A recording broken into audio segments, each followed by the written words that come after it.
बिस्मिल्लाहिर्रहमानिर्रहीम। अस्सलाम वालेकुम नाज़रीन, मैं हूं कंबर सैदी। प्रोग्राम देख रहे हैं आप डिबेट एट 8। नाज़रीन, ईरान और अमेरिका की जंग को तकरीबन एक महीना हो गया और लिबनान के हिजबुल्लाह के बाद अब हूसी भी इस जंग में कूद पड़े हैं और हूसियों की जानिब से इसराइल पर डायरेक्ट हमला किया गया। बाबुल मंदब को अगर हूसियों ने रोक दिया और वहां से जो तेल की सप्लाई है वो मुतासर हुई तो तकरीबन दुनिया का 10% जो तेल है वो उस जगह से गुजरता है। 20% स्ट्रेट ऑफ हॉर्मज से गुजरता है। स्ट्रेट ऑफ हॉर्मज ऑलरेडी बंद है, बाबुल मंदब बंद हो गया तो दुनिया के लिए एक नया चैलेंज खड़ा हो जाएगा। अभी मुख्तलिफ ममालिक में तेल की शॉर्टेज है। थाईलैंड समेत मुख्तलिफ ममालिक में पेट्रोल पंप्स पर लाइन लग रही है। हालात बड़ी तेजी के साथ चेंज हो रहे हैं और ये क्या रुख इख्तियार करते हैं इस प्रोग्राम में डिस्कस करेंगे।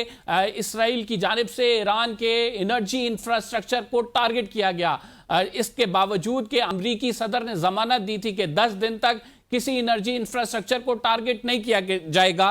और अब्बास इराक्ची कहते हैं कि हम इसका बदला लेंगे और बदले में ईरान की जानिब से धमकी पहले दी गई थी कि वो अरब ममालिक के जो इंफ्रास्ट्रक्चर है, एनर्जी इंफ्रास्ट्रक्चर, उनको टारगेट कर सकते हैं। पाकिस्तान 3 मुल्कों के वुज़राए खारजा को होस्ट करने जा रहा है इस्लामाबाद में। बड़ी अहम मीटिंग होने जा रही है। क्या उसकी आउटकम होगी, इस जंग को ओवरऑल समराइज करने की कोशिश करेंगे। एक महीने बाद हम क्या देखते हैं आइंदा आने वाले दिनों में, क्या कोई सीज फायर मुतवक्की है या फिर जो शराइत जंग बंदी के लिए रखी गई हैं वो उन पर अमल दरामद करना बहुत ही मुश्किल हो जाएगा। हमें ज्वाइन किया है rear admiral retired Faisal Ali Shah साहब ने। बहुत शुक्रिया शाह साहब हमें प्रोग्राम में ज्वाइन करने के लिए। शाह साहब, एनर्जी इंफ्रास्ट्रक्चर पर हमला इसराइल की जानिब से, डिस्पाइट ऑफ द फैक्ट कि ऑलरेडी प्रेसिडेंट ट्रंप कह चुके थे कि 10 तारीख तक डेडलाइन एक्सटेंड कर दिया है। अब अब्बास इराक्ची कहते हैं कि हम जो है इसका बदला लेंगे। कैसे देखते हैं आप इस सूरत हाल को? ईरान ने पहले कह दिया था कि अगर हमारे एनर्जी इंफ्रास्ट्रक्चर पे हम और जो खित्ते में एनर्जी और खास तौर पे वो एनर्जी इंफ्रास्ट्रक्चर जो अमेरिका के यूज में है या उनके फौजियों के यूज में, तो ये बहुत सारे मुल्कों में है इस तरह। और अब मैं देख रहा हूँ कि ईरान जाहिर बात है कि इन तमाम ममालिक में अटैक करेगा। देखें, ये जब बातचीत का भी सिलसिला चल रहा था, शुरू हुआ था, तो मैं इसी बात का हामी था कि मुझे ये नहीं समझ आता कि ये ईरान और यूएस के बीच में तो बातचीत हो रही है, लेकिन ये खित्ते के फ्यूचर के बारे में एक्चुअली बातचीत हो रही है। और खुद खित्ते में तो बहुत सारे लोग रहते हैं, उनके सबके स्टेक्स हैं, मतलब बहुत सारे स्टेक होल्डर्स हैं, तो वो तो इस बातचीत में शामिल नहीं है। लाइक अरब कंट्रीज नहीं है और सबसे इंपॉर्टेंट इजराइल नहीं है, जिसका मेन स्टेक है इस कॉन्फ्लिक्ट में। ये अमेरिका और ईरान की तो बाकायदा जंग नहीं थी, ये तो इसराइल और ईरान की जंग थी जिसमें अमेरिका शामिल हो गया। तो अगर इसराइल इसमें शामिल नहीं है तो क्या अमेरिका में ये ताकत है कि वो इसराइल को रोके? और अगर कोई मुआहिदा अमेरिका ईरान के साथ करता है तो उसमें ये ताकत है कि वो इसराइल को ये पाबंद करे कि वो इस मुआहिदे की पासदारी करेगा। तो ये चीज मुझे हमेशा से खटक रही थी और आज उसका आप देख लीजिए कि एक नमूना सामने वी आ नो गया दैट है। के इसराइल जो है वो अमन नहीं चाहता और इसराइल मकासद हैं और वो उन अज़ाइम को लेके बड़ा इंथुजिस्टिक भी है। ग्रेटर इसराइल प्लान पे भी डिस्कशन होती रही है। बट द थिंग इज कि क्या अमेरिका ये बर्दाश्त कर सकता है कि वर्ल्ड इकॉनमी इस तरह से हिली रहे, ऑयल प्राइसेस बढ़ती जाएं, प्रेशर अवाम का बढ़ता जाए, मिड टर्म्स इलेक्शन सर पे हों और इसके बावजूद वो ईरान जंग को जारी रखे? नहीं, मेरा ख्याल है कि अमेरिका तो इस जंग से फिलफौर निकलना चाहता है। इनकी जो इनिशियल प्लानिंग थी वो भी 4 दिन के हिसाब से थी। इसराइल इस जंग को लंबा करना चाहता है और ईरान को बावजूद इसके कि नुकसान हो रहा है, मेरा नहीं ख्याल कि ईरान इस वक्त भी इस पोजीशन में है कि वो ये इस्तेदा करने पे मजबूर हो जाए कि जंग रोकी जाए। तो इस वक्त सिर्फ इसराइल का ये एडवांटेज है, उसके फायदे में है कि जंग तोल पकड़े। अमेरिका चाहता है कि किसी तरह से ईरान जंग बंदी का ऐलान कर दे और स्ट्रेट ऑफ हॉर्मुज खोल दे ताकि मेरी जान छूटे और मैं यहाँ से निकलूं। उसके ऊपर बहुत ज्यादा प्रेशर है, उसकी इकोनॉमी खराब हो रही है, उसकी क्रेडिबिलिटी सबसे ज्यादा एक सुपर पावर होने के नाते खराब हो रही है, उसके अलायंसेस खराब हो रहे हैं और उसकी जो अपनी सिक्योरिटी है, जो एक सिक्योरिटी गारंटी उसने अरब ममालिक को दी हुई थी, वो और फिर जो अपने बेसिस के हिसाब से और अपने जो प्लेटफॉर्म्स के हिसाब से सिक्योरिटी दी, वो बड़ी ब्रीच हुई है। तो मेरा ख्याल है कि अमेरिका के लिए बड़ा मुश्किल वक्त है ये। और अगर ये जंग तूल पकड़ती है और अमेरिका की ज्यादा कैजुअलिटीज हो जाती हैं तो फिर प्रेसिडेंट ट्रंप का फ्यूचर तो बहुत डार्क नजर आ रहा है मिड टर्म इलेक्शंस में। और ये भी खबरें हैं कि अगर डेमोक्रेट्स मिड टर्म इलेक्शन ले गए तो वो फिर सदर ट्रंप को इम्पीच जरूर कर देंगे। हुसी जो है अब इस जंग में बाकायदा शामिल हो चुके हैं। पहले हिजबुल्लाह शामिल हुआ था, अब हुसियों की जानिब से इसराइल पे हमला किया गया है। बाब अल मंदेब, इसको अगर रोक दिया गया, देयर आर सम न्यूज़ के इसको रोका जा सकता है। तो आप क्या समझते हैं कितना मुश्किल हो जाएगा? तकरीबन 20% अगर हम सुएज़ के नाल से स्ट्रेट ऑफ हॉर्मुज से ऑयल की देखें कि ऑयल का पैसेज है, तो 10% बाबल मंदिब से भी है। और फिर वो अगर बाबल मंदिब क्लोज हो जाता है तो आप ये देखें कि वो पूरा अरेबियन सी को मेडिटेरियन सी जाने से या रेड सी जाने से मुकम्मल तौर पर क्लियर है। आप कैसे देखते हैं इस डेवलपमेंट को? देखें, अगर बाबुल मंदब को बंद करते हैं तो फिर जो यूरोपियंस हैं उनका ये शॉर्टकट अरे इंडियन ओशन में ये खत्म हो जाएगा। और फिर उनको नीचे से अफ्रीका से घूम के आना पड़ेगा, जो कि कॉस्टली भी है और टाइम टेकिंग भी है। आपको याद होगा पिछले साल और उससे पिछले साल हूथियों ने बाबुल मंदब को बंद किया था और फिर अमेरिकन और ब्रिटिश शिप्स की डिप्लॉयमेंट की गई थी यहाँ पे, लेकिन उसके बावजूद शिपिंग कंपनीज ने यहाँ से जाने से इनकार कर दिया था और अफ्रीका के नीचे से घूम के आते जाते थे, जिससे कॉस्ट भी बढ़ गई थी और टाइम भी बढ़ गया था।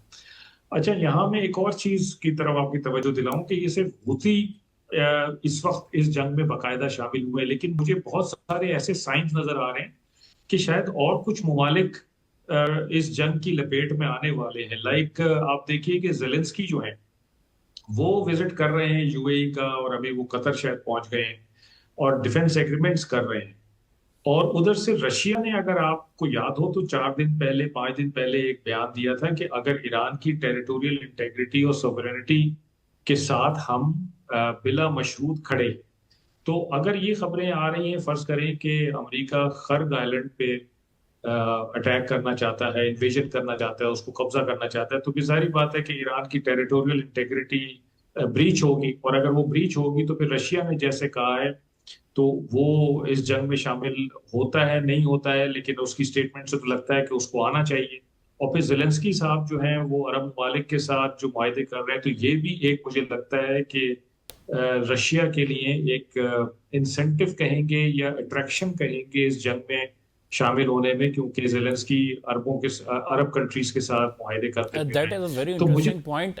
मैं अभी रिसेंटली मुझे स्टडी लगा कर कि रहा था दायरा कि बढ़ रहा है। जब इस सारे मामले में इस सारे मामले को अगर देखें हम फैसल साहब, तो अगर यूक्रेन इस जंग में शामिल होता है, जो कि वो पैक्ट कर चुका है सऊदीया के साथ, और सऊदीया पे हमले बढ़ते हैं और डिफेंस पैक्ट वो अपना जो है उस पर अमल दरामद करते हैं, तो दैट मीन्स क्या नेटो इस जंग में बाकायदा तौर पर शामिल हो जाएगा? क्योंकि अभी यूक्रेन की हिमायत करता हुआ तो सबसे ज़्यादा फ्रंट फुट पर नेटो नज़र आ रहा था, और नेटो को ऑलरेडी अमेरिका की जानिब से कहा गया, तब उन्होंने इनकार कर दिया है। और फिर आपने जिस तरह से कहा कि राइवल ग्रुप जो है रशिया, और रशिया जो है रशियंस ऑलरेडी इनके बारे में अमेरिकन जो न्यूज़पेपर हैं वो तो लिख रहे हैं कि ये बिहाइंड द सीन्स जो है इंटेलिजेंस भी प्रोवाइड कर रहे हैं और ये मुकम्मल तौर पर ईरान की सपोर्ट करें। तो आप समझते हैं कि वो भी फ्रंट पे आ जाएगा? तो फिर तो हम फिर एक वर्ल्ड वॉर 3 का नक्शा देख रहे हैं।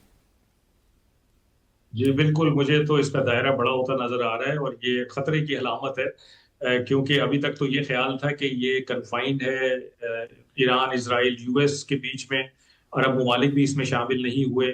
लेकिन जिस तरह से जंग बढ़ रही है, मुझे ये खदशा है कि अरब ममालिक का जो सब्र है वो शायद खत्म हो जाए, उनका पेशेंस जवाब दे जाए और वो इसमें शामिल हो जाए। ये एक बहुत बड़ा मैं समझता हूँ कि नुकसान होगा खित्ते को, कि अगर वो शामिल हो जाते हैं और फिर अगर ये इस तरह से रशिया आ जाए और उधर से नेटो आ जाए, यूक्रेन आ जाए, तो ये तो बहुत ज्यादा दायरा पड़ जाएगा। रशिया आएगा तो फिर चाइना को भी ये देखना पड़ेगा कि मुझे इसमें जाना चाहिए रशिया की मदद के लिए।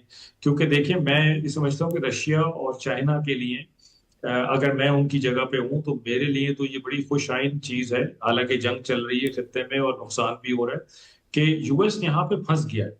और ये उनके लिए एक तारीखी मौका है यूएस को ब्लीड करने का, क्योंकि ईरान उस तरह का मुल्क नहीं है जैसे अफगानिस्तान था या इराक था या लिबिया था या सीरिया था, कि जहाँ पे आके यूएस ने ट्रुप्स ऑन ग्राउंड उतारे और फिर उसके बाद लड़ते रहे कई कई साल तक, तो किसी ने उनको वहां से निकाला नहीं।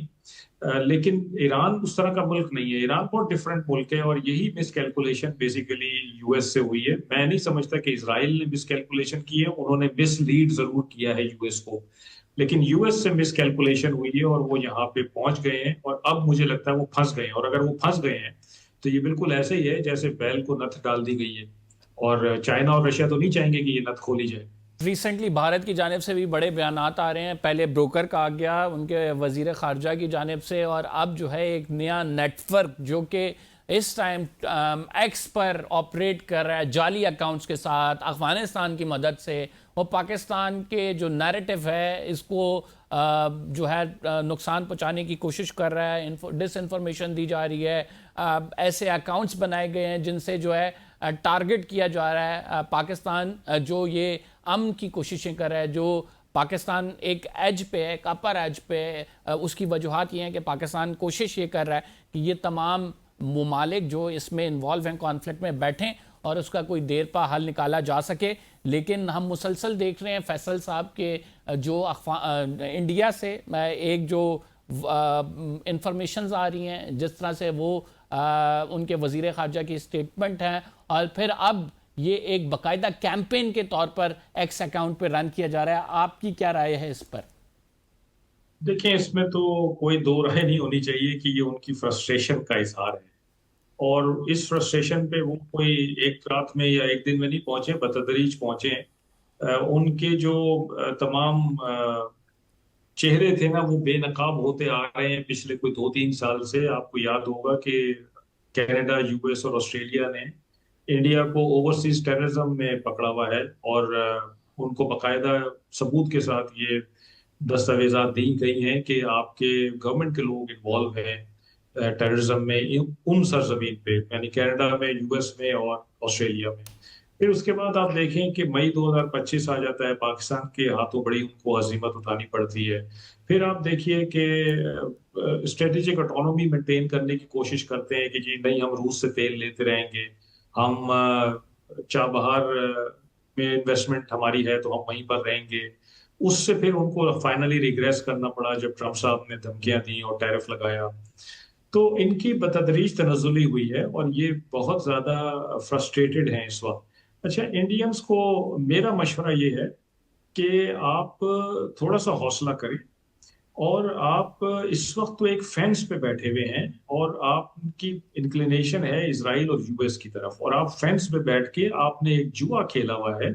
आपके ख्याल में इस जंग के खात्मे के बाद यूएस और इसराइल जो है वो विनर के तौर पे उभरेंगे, तो जो फिर सिचुएशन यहाँ होगी उसमें से जो वॉर बूटी होगी उसमें आपको हिस्सा मिलेगा। ये उनकी प्रॉब्ली स्ट्रेटेजिक कैलकुलेशन है जो मैं समझता हूँ। ये जुआ उन्होंने खेला हुआ है। तो मैं जयशंकर साहब को ये मैसेज देना चाहता हूँ कि आपने तो जो हमारे बारे में लफ्ज इस्तेमाल किया, हो सकता है आपकी सोसाइटी में उसको मायूब ना समझा जाता हो, लेकिन हमारे यहाँ तो बहुत मायूब समझा जाता है। लेकिन मेरे हिसाब से आप ये देख लीजिएगा कि अगर जुआ कोई खेलता है तो उसको क्या कहा जाता है। तो ये एक बेसिकली फ्रस्ट्रेटेड माइंडसेट की अलामत है, और इंडियंस को हौसला करना चाहिए। इतना बड़ा मुल्क है, इसको मैच्योरली हैंडल करें सिचुएशन को। पाकिस्तान को मई 2025 में मिलिट्री कामयाबी नहीं मिली थी, खाली पाकिस्तान ने असल में उस सारी सिचुएशन को बड़ा मैच्योरली हैंडल किया था। पॉलिटिकल लेवल से लेके नीचे हमारे जो आम सिटीजन है उसने, इन्होंने बड़ा इमेच्योरली हैंडल किया था। तो वो फर्क साफ वाजे है दुनिया को कि कौन अभी मैच्योर भी है, फ्रस्ट्रेशन जो है वो भारत की जानिब से नज़र आ रही है, और उसकी वजह कोई नहीं है। सिर्फ वजह यह है कि पाकिस्तान चूँकि डिप्लोमेटिकली देखा जाए तो एक बुलंदी पर जा रहा है। अब मुख्तलिफ ममालिक की नज़रें सिर्फ पाकिस्तान पे हैं। इस्लामाबाद में डायलॉग्स होंगे, क्या होगा। नाज़रीन, प्रोग्राम में एक छोटा सा ब्रेक शामिल करेंगे। We will be right back after this short break. आप कहीं मत जाइएगा।